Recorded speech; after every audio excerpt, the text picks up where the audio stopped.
রুই মাছ বাঙালির একটি অত্যন্ত জনপ্রিয় মাছ এবং এটি প্রায়শই দৈনন্দিন খাবার ও বিভিন্ন উৎসব অনুষ্ঠানে অপরিহার্য পদ হিসেবে বিবেচিত হয়। রুই মাছের কালিয়া, রুই মাছের ঝোল, রুই মাছের কোপ্তা বাঙালির একটি খুব জনপ্রিয় পদ। রুই মাছ সাধারণত বাংলাদেশ, ভারত, নেপাল, পাকিস্তান প্রভৃতি দেশে পাওয়া যায়। এরা সাধারণত নদীর মধ্যস্থলে সাঁতার কাটতে পছন্দ করে। রুই মাছ একটি সর্বভোক প্রাণী, তবে এটি মূলত তৃণভোজী। এদের প্রধান খাদ্য হলো জুপ্ল্যাঙ্কটন।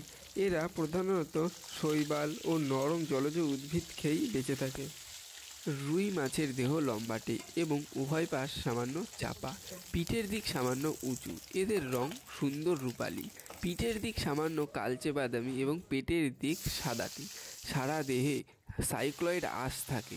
মাথা ছোট এবং চোখ মাঝারি আকারে, মুখ ছোট ও অগ্রভাগে অবস্থিত। রুই মাছের পুষ্টিগুণ হলো যে এটি সহজে হজমযোগ্য, প্রচুর প্রোটিনের উৎস আর vitamin B12, vitamin A, D, C এগুলো থাকে।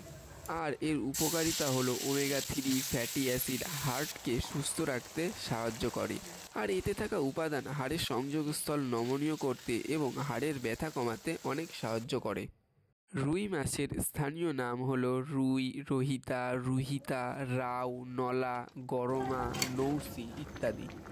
জীবনের সেরা স্বাদগুলো সবসময় জটিল রেসিপিতেই থাকে না, থাকে সরলতা আর ভালোবাসার স্মৃতিতে।